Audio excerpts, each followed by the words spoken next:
사도행전 10장 34절부터 35절 말씀 중심으로 사람의 외모를 보지 아니하시고 라고 하는 제목으로 함께 은혜를 나누겠습니다. 사람의 외모를 보지 아니하시고 이제 성경 전체의 흐름과 줄거리를 나눌 때에 긴 본문을 가지고 함께 말씀을 나누지만 오늘은 34절, 35절 우리가 평소에 하는 것에 비해서는 짧게 두 구절의 말씀을 중심으로 오늘 말씀을 나누고자 합니다. 성경이 너무 짧다 보니까 우리 박 집사님이 계속 이어서 읽을 뻔했네요. 맞죠? 두 절만 읽으면 되는데 서두에 이야기했듯이 제가 어제 새벽에 그 치악산에 등산을 갔다 왔어요. 한 10km, 한 5시간 정도 넉넉하게 걸려서 다녀왔는데 제 몸이 어떨까요? 피곤할까요? 안 피곤할까요? 하나도 안 피곤할 것 같죠? 조금 피곤해요.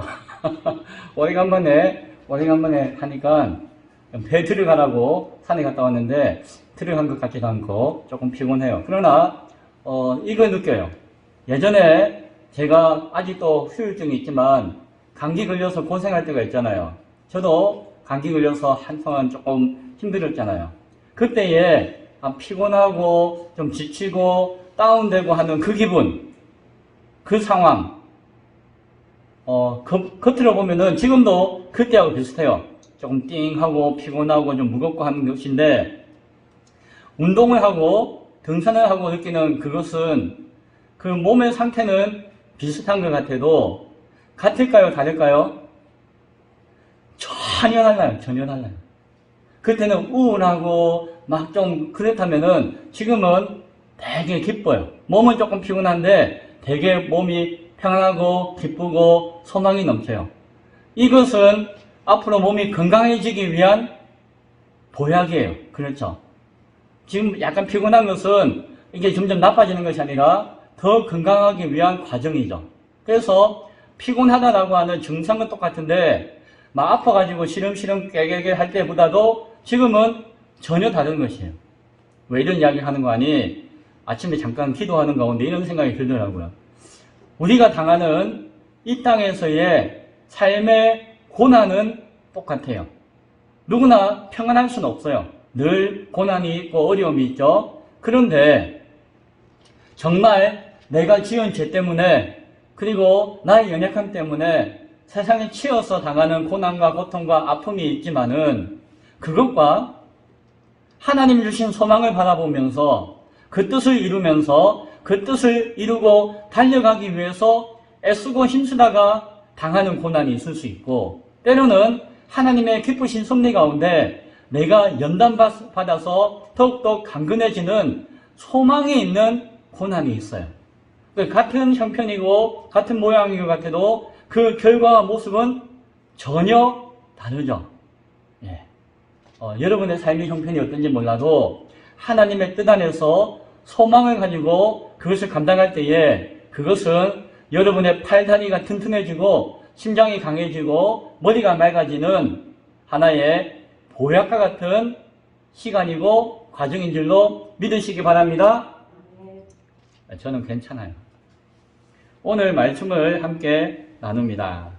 고넬료의 집에 모여있던 사람들이 있었죠. 누구였죠? 고넬료의 온 식구들과 또한 동네 친척들 다 모았죠.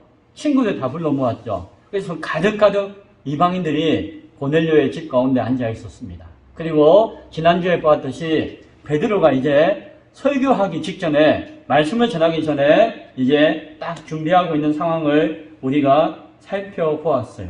중요한 것은 고넬료가 우리가 코람데오 하나님 앞에 있나이다 라고 하는 고백을 듣고 베드로가 참 기뻤을 것 같아요. 그리고 그 마음 가운데 이제 오늘 34절부터 이제 흔히 이야기하는 베드로의 설교 말씀을 증거해요. 그 내용이 중요한데 오늘은 그 설교의 내용 가운데서 앞부분의 두 구절을 함께 나누어 보기를 원해요. 그것은 이것이 베드로 설교의 하나의 서론이자 서론 안에 그 모든 내용을 압축해서 담고 있는 핵심의 내용이기 때문에 또 하나는 그 핵심적인 설교의 앞부분에 무엇이 담겨져 있는 거 아니? 이 세상에 있는 모든 사람들을 향한 하나님의 마음이 그 안에 담겨져 있어요. 그래서 이 말씀이 참 귀하기 때문에 오늘은 이 말씀을 한번 곰곰이 되씹어보는 그런 시간을 가지고자 합니다. 말씀 제가 한번 다시 읽을게요. 화면을 보시기 바랍니다.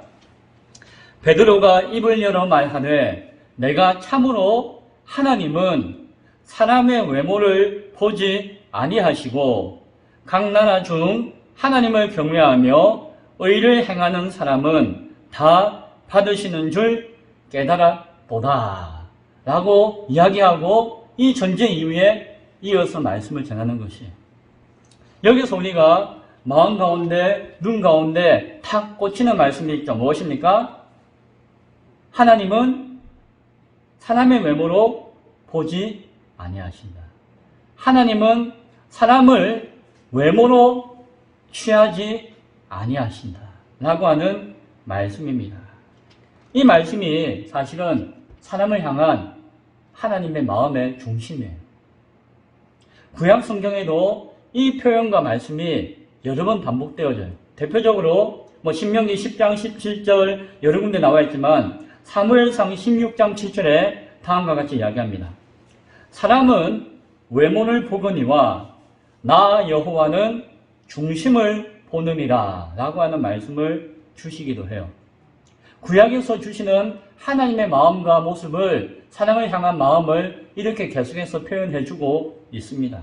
그것이 이어서 복음서 가운데 누가복음, 마태복음, 마가복음, 복음서 가운데 예수님이 또 이런 말씀을 해주셨어요. 외모로 취하지 않는다, 사람을.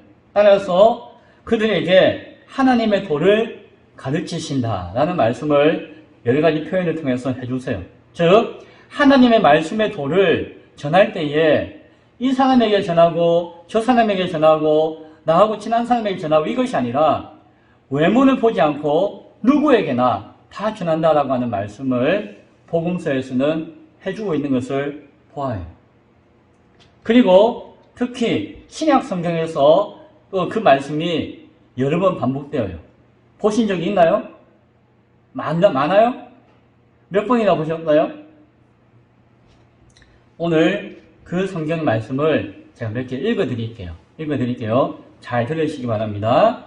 대표적인 말씀이 몇 개가 있는데, 사도 바울이 로마서 2장에서 이런 말씀을 했습니다. 2장 9절부터 11절, 그 한 절만 읽는 것이 아니라 그 9절의 전후 내용을 같이 읽을게요. 잘 들어주시기 바라요. 악을 행하는 각 사람의 영에는 환난과 공고가 있으리니 먼저는 유대인에게요 그리고 헬라인에게라.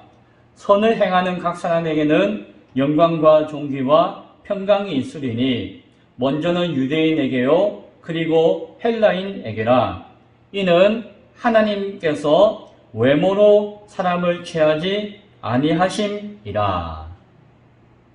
악을 행하는 각 사람, 선을 행하는 각 사람 이야기하면서 유대인이든 헬라인이든 이야기하면서 그것을 구분하여서 그 가운데 하나님께서는 외모로 사람을 취하지 아니하시고 그들의 행하는 모습을 통해서 하나님께서 판단하신다는 이야기를 하는 것이, 에베소서에도 이와 같은 말씀이 있습니다.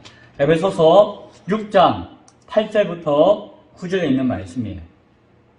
이는 각 사람이 무슨 선을 행하든지 종이나 자유인이나 주께로부터 그대로 받을 줄을 알미라. 상전들아 너희도 그들에게 이와 같이 위협을 그치라. 이는 그들과 너희의 상전이 하늘에 계시고 그에게는 사람을 외모로 취하는 일이 없는 줄 너희가 알미라. 각 사람이 무슨 선을 행하든지 종이나 자유인이나 그 하나님께서 주신 그 뜻이 있다라는 이야기를 하면서 상전들에게 이야기해요.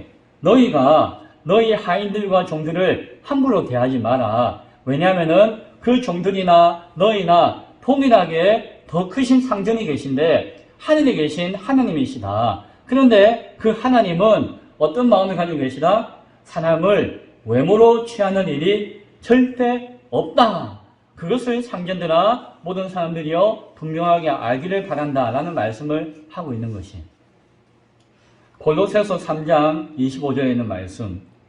불의를 행하는 자는 불의의 보응을 받으리니 주는 사람을 외모로 취하심이 없느니라. 자세한 설명은 생략하겠습니다. 이것은 바울이 반복해서 했던 이야기예요. 그런데 야고보도 예수님의 친동생인 예루살렘 교회의 대표였던 야고보도 야고보서에서 이와 같은 말씀을 했습니다. 야고보서 2장 1절에 있는 말씀인데요. 내 형제들아 영광의 주 곧 우리 주 예수 그리스도에 대한 믿음을 너희가 가졌으니 사람을 차별하여 대하지 말라. 예수 그리스도를 믿는 믿음 안에서 사람을 차별하지 말라라는 이야기를 해요. 그런데 한글로는 차별하지 말라라고 이렇게 번역되었죠. 그러나 앞에 있던 로마서나 야고보서나 로마서나 골로새서나 에베소서에 있는 말씀과 똑같은 단어의 표현이에요. 한글로만 다르게 차별한다고 표현했지 그 의미는 무엇이다? 사람을 외모로 취하지 말라 라고 하는 뜻의 단어를 똑같이 사용했는데 유독 여기서는 사람을 차별하지 말라라고 한글로 번역한 것이. 그러나 같은 뜻이. 자, 베드로도 이야기했습니다. 오늘 사도행전 10장에서 이야기 고백한 사람이 누구였죠? 베드로의 고백이잖아요. 그가 나중에 베드로 전서, 베드로 후서라고 하는 성경을 기록하여서 전해주었는데 그 편지 내용 가운데서도 유사한 동일한 말씀이 반복되어 나타나요. 베드로 전서 1장 16절과 17절에 보면은 기록되었으니 내가 거룩하니 너희도 거룩할지어다 하셨느니라. 외모로 보시지 않고 각 사람의 행위대로 심판하시는 이를 너희가 아버지라고 부른즉 너희가 나그네로 있을 때를 두려움으로 지내라 라는 말씀을 주었어요. 이어서 베드로전서 3장 3절부터 4절에는 또 다음과 같이 이야기합니다.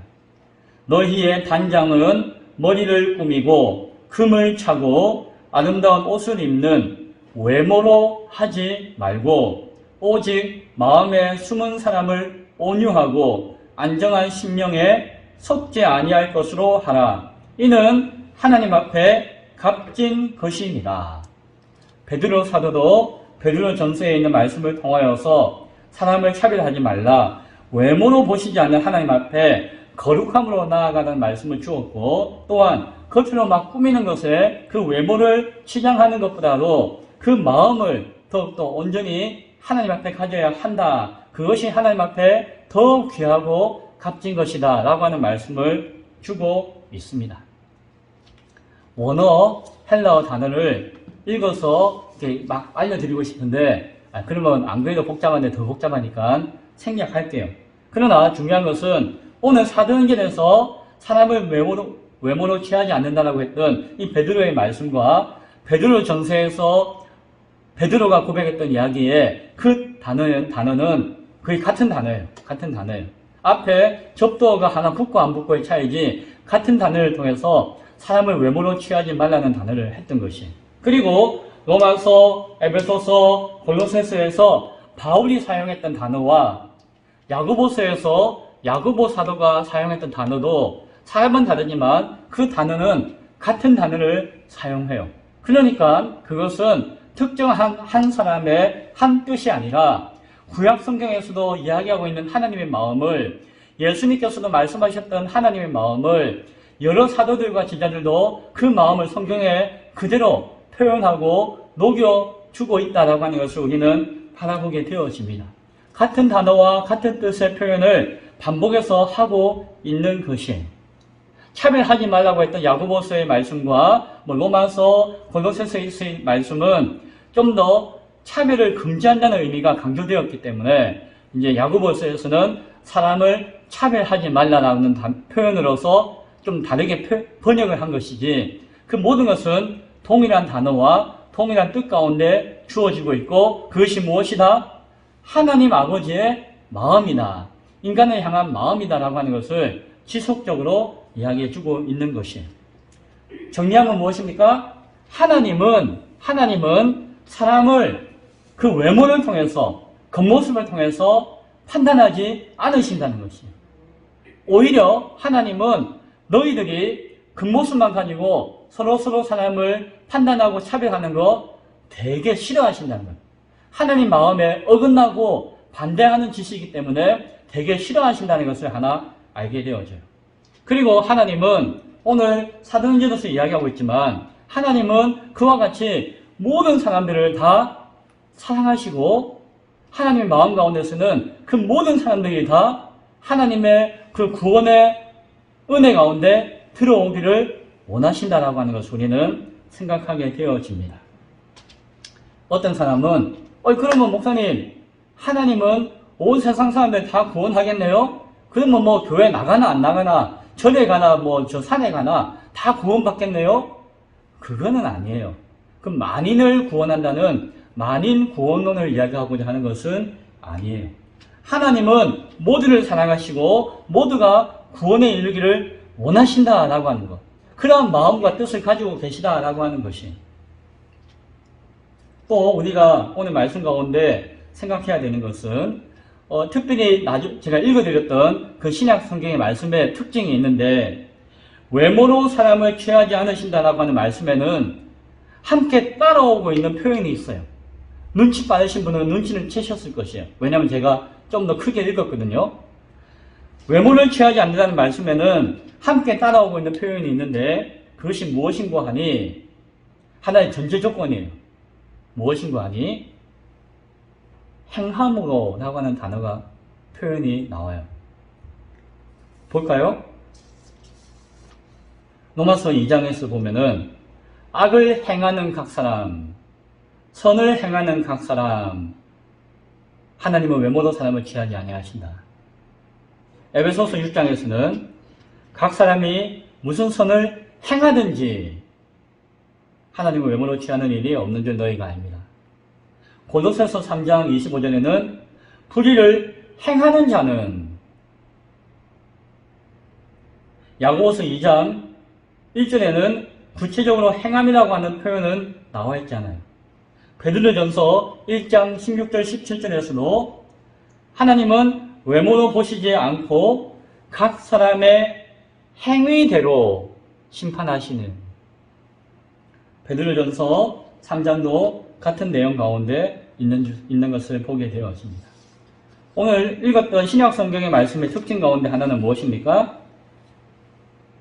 행함에 대해서 강조하고 있는 것을 보게 되어져요. 그리고 오늘 읽었던 본문 사도행전 10장 35절에서도 이와 같이 이야기하죠. 하나님은 사람의 외모를 보지 아니하시고 각 나라 사람 중에 하나님을 경외하며 무엇? 의를 행하는 사람은 다 받으시는 줄을 내가 깨달았다라는 이야기를 해요. 그래서 우리가 사람을 취하지 아니하신다는 말씀 가운데 또다시 두 가지를 생각하게 되어집니다. 하나는 무엇입니까?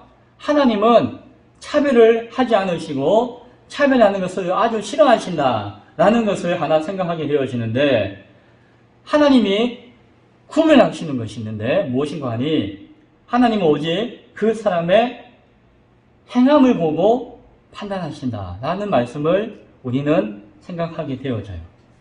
자, 이렇게 하면은 어떤 분은 그게 무슨 말입니까? 라고 팔짝 뛰거나 오해하시는 분이 계십니다. 여기서 우리가 오해해서 안 되는 것이 있는데, 행함이라고 하는 말의 뜻이에요. 행함이라고 하는 말의 뜻. 우리가 행한다고 해서 우리가 우리의 의가 되고 구원받는 조건이 됩니까? 라고 이야기해요. 맞아요. 우리 행함으로 구원받는 것이 아니고 믿음으로 구원에 이르러요. 그런데 우리가 오해하는 것이 있는데, 성경에서 행함이라고 표현하는 것, 성경에서 행위라고 표현하는 것에 하나의 뜻이 있는데 우리가 그것을 잘 분별해야 됩니다. 성경에서 이야기하고 있는 그 행한다라고 하는 것의 의미는 우리가 흔히 행한다고, 우리가 인간이 행한다고 할 때 뜻은 인간의 의지를 가지고 인간의 노력을 통하여서 행하는 행동, 나타내는 행동을 행함이다, 행위다라고 이야기해요. 우리 인간은.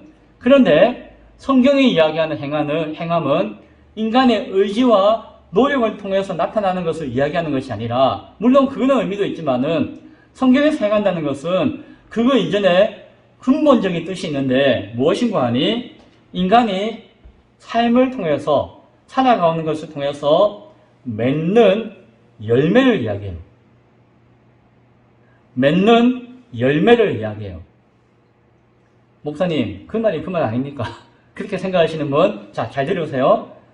인간이 자신의 의지와 노력을 통해서 뭔가 행동을 통해서 나타내는 것, 그것이 우리가 흔히 행함이라고 생각하는데 성경은 그런 의미로서 행함을 이야기하는 것이 아니라 인간의 삶을 통해서 맺는 열매를 이야기하는 것이에요. 자, 그러면은 맺는 열매가 무엇인가라고 하는 것을 생각해야 돼요. 맺는 열매는, 이 맺는 열매는 누가 맺는 것일까요? 여기에 차이가 있습니다.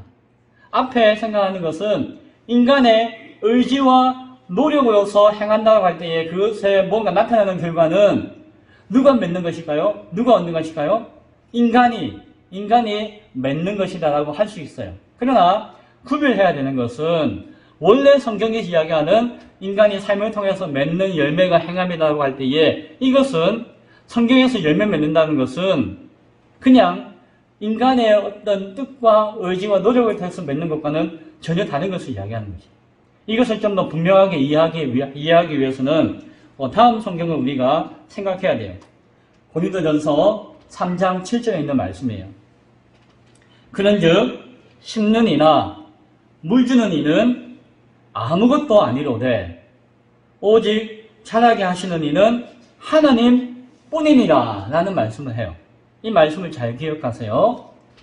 우리가 교회를 세운다, 신앙생활을 한다, 여러 가지 모든 것이 다 포함되어질 수 있는데 심을 수 있어요. 우리는 심을 수 있어요. 물을 줄 수 있어요. 그러나 그것이 그 생명을, 나무를, 식물을 자라게 하는 것이 아니라는 것이에요. 이해되시나요? 좀 더 과학적으로 설명하자면은 우리가 아무리 씨앗을 많이 심어도 우리가 할 수 있는 건 뭐예요? 막 물을 기어서 와가지고 가뭄에, 요즘 가뭄에 물을 막 끼얹고 막 하잖아요. 아무리 그래도 공기가 없으면은 자라지 않을 것이에요. 그렇죠? 적절한 햇빛이 없으면 자라지 않을 것이에요. 그런데 그 공기와 햇빛은 인간이 한다고 해서 얻을 수 있는 것이 있나요? 아니에요. 인간이 아무리 발버둥치고 아무리 난리를 쳐도 공기를 이렇게 만들어서 모으거나 해를 만들어서 비추거나 할 수 있는 것은 전혀 없어요. 이해는 되시죠? 자라게 하시는 분은 하나님이세요. 그것은 공기를 주시고 태양을 주시고 하는 것이 하나님께 달린 것이기 때문에 하나님께서 자라게 하신다는 의미도 있지만 그것을 인간에게 적용할 때에는 하나님의 뜻이 있고 하나님의 계획이 있고 하나님의 일하시는 하나님의 열심이 있다는 것이, 그것이 있을 때에 세상은, 인간은 무엇이 될 수 있다? 자랄 수 있고 열매를 맺을 수 있다는 것이에요. 자란다는 건 무엇입니까? 자란다는 것은 무엇이에요? 키가 뻘쭘해졌다? 덩치가 커졌다? 그게 아니에요. 자란다는 것은 생명의 가치를 드러내는 것이고, 생명의 가치를 드러낸다는 것은 자라서 뭐 하는 것이다? 열매를 맺는 것이에요. 자라나서 꽃이 막 피잖아요. 꽃이 이쁘네. 그러나 사실 꽃은 목적이 아니에요. 꽃은 한순간에 피었다 질 뿐이에요. 아이고 허망하네. 저 이쁜 꽃이 왜 그냥 피었다가 져버리나? 그대로 영원하면 좋을 것인데. 왜냐하면은 그 꽃은 목적이 아니기 때문이에요. 그 꽃의 목적은 무엇인가요? 열매를 맺는 것이에요. 열매를 맺는 것이에요. 그리고 자라나게 하고 꽃이 피고 열매 맺는 것은 누구의 손에 달린 것이다? 하나님 손에 달린 것이에요. 우리는 그것을 분명하게 알아야 돼요. 자, 그럼 다시 앞서 가가지고 성경에서 이야기하는 행함이다라고 하는 것은 무슨 의미다? 인간의 의지와 노력을 통해서 뭔가 얻는 것, 그걸 이야기하는 것이 아니라 인간이 삶을 통해서 열매를 맺는 것이다 라고 할 때에 이 열매를 맺기 위한 전제가 있죠. 무엇이죠? 하나님의 도우심이, 하나님의 손길이 있다는 것이에요. 그리고 그 열매가 온전하다는 것은 하나님께서 맺게 하셨고 하나님께서 함께 하신다라고 하는 하나님을 향한 경외와 신앙을 전제로 하고 있다는 것을 바라볼 수 있어요. 그래서 성경에서 행함이라고 하는 것은 그 전제가 있는데 무엇이다? 하나님의 뜻과 은혜 안에서 인간이 맺을 수 있는 열매, 그 열매도 내가 맺는 것이 아니고 하나님께서 자라나게 하시고 꽃을 피우게 하시고 열매 맺게 하심으로 말미암아 나를 통해서 내 삶을 통해서 맺는 그 열매가 성경에서 이야기하는 행함이다라고 하는 거죠. 자, 그러면 무엇입니까? 하나님은 인간이 가지고 있는 그 모습의 그런 것들, 그것을 중요하게 여기시는 것이 아니라 그가 결국 하나님 안에서 열매를 맺느냐를 귀하게 보시고 중요하게 여기신다는 것입니다. 따라서 겉으로는 외모로는 뭐 이렇다 저렇다 이쁘다 나쁘다 그거 하나님 보시는 것이 아니라 그 모양 그 이면에 너희의 삶을 통해서 하나님 앞에 어떠한 성결한 진실한 삶의 열매를 맺을 수 있느냐라고 하는 것을 하나님은 귀하게 여기신다는 것입니다. 그것이 하나님은 외모를 취하지 아니하신다. 누구의? 사람의. 그래서 하나님은 인간을 차별하지 않으시고 인간 모두를 사랑하시고 모두가 구원받기를 원하시지만 동시에 그 앞에는 각각의 행위들이라고 하는 것을 함께 엮어놓음으로 말미암아 하나님이 무조건이 아니라 그의 삶의 열매를 보시고 취하시고 판단하신다는 것을 함께 말씀해 주신다는 것이. 하나님 안에 뜻 안에 우리는 예수 그리스도의 믿음으로 온전히 믿음의 열매를 맺느냐가 중요하다라고 하는 것입니다. 하나님이 세우신 그 구원의 계획 안에서 따라서 한편으로는 인간이 자기 혼자서 아무리 구제를 많이 하고 봉사를 많이 하고 뭐 어떤 기부를 많이 하고 한다 하더라도 그것이 나에게 열매가 되는 것이 아니에요. 무엇 안에서? 예수 그리스도를 믿는 믿음 안에서 하나님의 자라나게 하시는 그 은혜 가운데 붙들린 바 되어서 코람데오의 하나님을 고백하는 신앙 안에서 그것이 열매가 되어진다는 거예요. 우리가 우리 교리 공부하긴 했잖아요. 맞죠? 웨스트민스터 신앙 고백을 공부하고 소유리 문답을 공부했는데 요는 내가 믿음이 없는데 하나님을 향한 교회가 없는데 교리를 열심히 공부해가지고 성경을 이렇게 정리할 수 있습니다. 교회는 믿음은 이것입니다 라고 알고 그런데 당신은 왜 이렇게 안 믿습니까? 왜 당신은 이렇게 틀렸습니까? 하나님과 상관없이 하나님 마음과 상관없이 그렇게 함부로 예단하면서 만약에 사람을 차별하고 누구는 믿음이 좋네 나쁜 애라고 쉽게 판단한다면은 그것은 옳은 것이 아니라는 것이 그 안에 참된 믿음의 하나님 뜻 가운데 있는 열매 맺는 중심이 중요하다라고 하는 것을 우리는 기억해야 할 것입니다. 예수 그리스도가 참된 열매인 줄로 믿으시기 바랍니다. 참된 열매는 예수님이세요.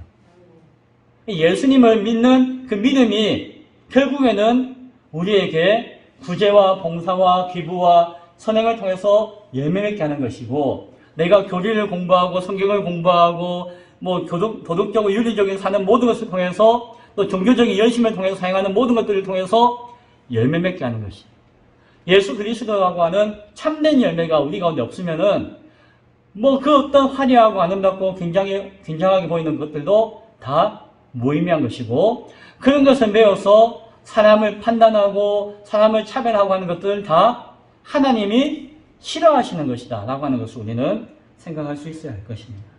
오늘 베드로가 설교하면서 가장 먼저 외친 것은 그것이에요. 우리가 먼저 하나님 아버지의 마음과 생각과 뜻을 알기를 원합니다 라고 하는 것이며 동시에 여기 모인 많은 이방인들이 있지만 당신들 내가 유대인이라고 해가지고 소외감 느끼거나 뭔가 좀 약간 업신여김을 받거나 주눅되거나 할 필요가 없습니다 라고 하면서 그들을 격려하고 위로하고 힘을 북돋아주는 그런 마음 가운데 있는 것이죠. 동시에 여기에는 베드로의 신앙 고백이 담겨져 있어요. 베드로의 무엇이요? 신앙 고백. 내가 이렇게 깨달았다. 내가 이렇게 믿었다. 믿게 되었다라고 하는 신앙 고백이 하나님은 외모로 사람을 취하거나 판단하지 않으신다라고 하는 이 말씀 가운데 있는 것이에요. 이 고백이 저와 여러분의 고백이 될 수 있기를 소원합니다. 이방인이라고 해서 기죽을 필요가 없다는 것이에요. 유대인이라고 해서 막 부러워할 필요가 없다는 것이에요. 이 말씀 잘 이해하시죠? 자, 그러면은 우리는 신분의 차별을 가져서 될까요? 안 될까요? 아니에요. 누구는 옛날에 양반 쌍놈이 있었지만 요즘은 없잖아요. 근데 전혀 없나요? 요즘도 무슨 가문, 무슨 뼈대에 있는 집안 이런 이야기 해요. 우리 집은 농사꾼 집안, 우리 별 볼일 없는 집안인데요. 이렇게 스스로 신분의 차별을 하고자 해요. 하나님 앞에서 그게 차이가 있다 없다? 의미가 있다 없다? 전혀 없다는 것이. 신분을 차이를 하나님은 보시지 않으십니다. 재산을 보실까요? 하나님은 재산이 많고 적음을 결코 보시지 않으세요. 학력을 보실까요? 박사학위 받은 사람과 초등학교도 못 나온 사람 하나님께서 차별하실까요? 하나님은 결코 학력을 보시고 차별하지 않으세요. 괜히 우리가 저는 초등학교밖에 못 나왔는데요. 저는 대학도 못 나왔는데요. 저는 학위도 이것은 누구 생각이다? 만국 우리들의 생각이에요. 우리는 이런 생각 가운데 자기를 차별하고 다른 사람을 차별하는 것이에요. 다른 사람, 당신은 이렇다라고 차별하지 않는다 하더라도 나는 차별 안 해요. 이렇게 이야기하더라도 속으로는 나는 이런데 하면서 자기 자신을 차별하는 경우. 그거는 똑같아요. 다른 사람을 차별하지 않는다 하더라도 나를 차별하면은 그것이 똑같이 차별하는 것이. 직업을 차별하지 않으세요. 무슨 저 판사, 무슨 검사, 이런 사람이 더 나쁜 사람이 훨씬 많아요. 하나님은 그런 것을 차별하지 않아요. 열심히 밭 갈고 농사 짓고 자식들 키우고 그건 너무너무 귀한 직업이에요. 전업주부. 그 이름을 안 붙이더라도 그것이 나에게 주어진 사명 가운데 내가 평생을 통해서 일구는 업적이 될 수가 있다라고 하는 것이. 하나님은 차별하실까요? 차별하지 않으세요. 얼굴 보고 차별할까요? 그러면 여기 지옥 간 사람들 좀 있냐? 하나님은 얼굴 보고 외모 보고 결코 차별하지 않으세요. 하나님 왜 저 사람은 저렇게 저렇게 곱상하고 이쁘고 눈도 크고 귀도 코도 크고 몸매도 날씬하고 왜 저렇게 만들고 저는 왜 요 모양 요 꼴로 만드셨나요? 라고 우리는 물을 때가 있잖아요. 그거는 무슨 생각이다? 내가 하나님 마음과 상관없이 세상을 차별하는 것이. 다른 사람 차별한다고 안 한다고요? 안 해요. 이미 내 마음 가운데 사람을 향한 세상을 향한 차별하는 마음이 있는 것이. 표현만 안 할 뿐이지. 속으로는 욕을 하고 있는 거지. 욕을 안 했지만 속으로는 욕을 하면은 욕을 안 한 것일까요? 욕한 것이. 죄를 마음을 품으면은 죄를 안 지은 것일까요? 하나님은 죄의 마음을 품어도 죄 지은 것 같다고 이야기해요. 차별하는 것과 마찬가지예요. 얼굴 보시는 것이 아니에요. 하나님은 외모, 생김새, 하나님은 그것을 보지 않으세요. 다 달라요. 아무리 이뻐 보여도 자세히 보면 눈, 코가 삐뚤어져 있고 뭐가 달라도 달라요. 다 생김새가 달라요. 그러나 하나님은 그 모든 것들을 만드시고 창조하시고 사랑하세요. 나이, 하나님 차별하죠. 우리는 나이가 많으면은 이제 돈도 못 벌고 힘도 없고 끝났네. 어린아이는 조그만 게 세상도 모르면서 까부네. 어린아이를만 차별하고 해요. 그러나 하나님은 남녀노소를 차별하지 않으세요. 참 신기하죠? 하나님은 그 영혼의 중심을 보세요. 그래서 나이가 아무리 80, 90대도 하나님은 그 안에 있는 어린아이와 같은 마음을 보시고 계신다는 것이에요.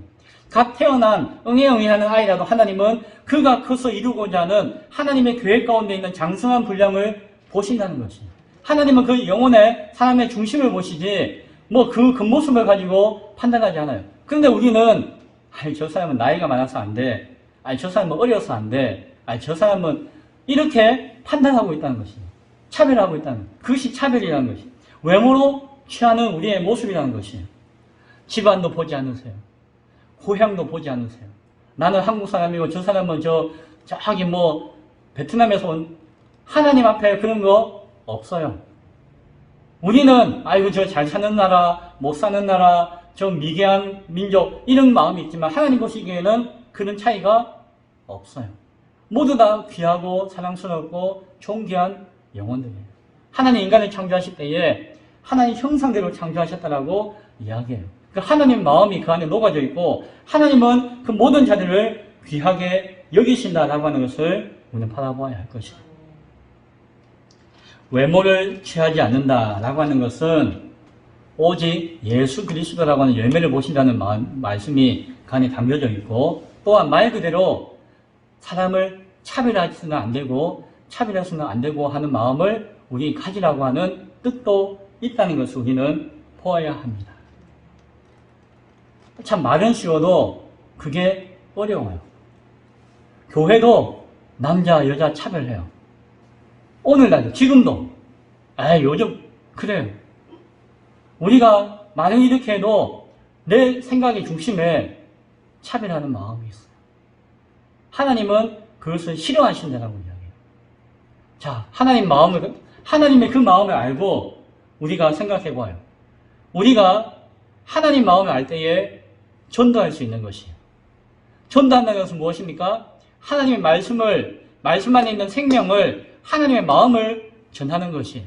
그런데 전도할 때에 저 사람은 알아들을 수 있는 사람, 저 사람은 100번만 해도 못 알아들을 사람이라고 우리는 판단하고 차별하고 할 때가 있을 것이에요. 저 사람은 내가 암만 이야기해도 안 들을 사람, 저 사람은 혹시라도 들을 만한 사람, 그건 우리의 생각이에요. 우리가 행하는 전도도 하나님은 외모와 상관없이 전하기를 원하세요. 누구나 차별하지 않고 모든 영혼 가운데 우리가 전하는 복음 가운데 하나님께서는 동일하게 역사하신다는 것이에요. 많이 배우고 똑똑하고 부자인 사람에게 전도하면은 그 사람이 잘 알아듣고 할까요? 아니에요. 더 강팍할 수가 있는 것이에요.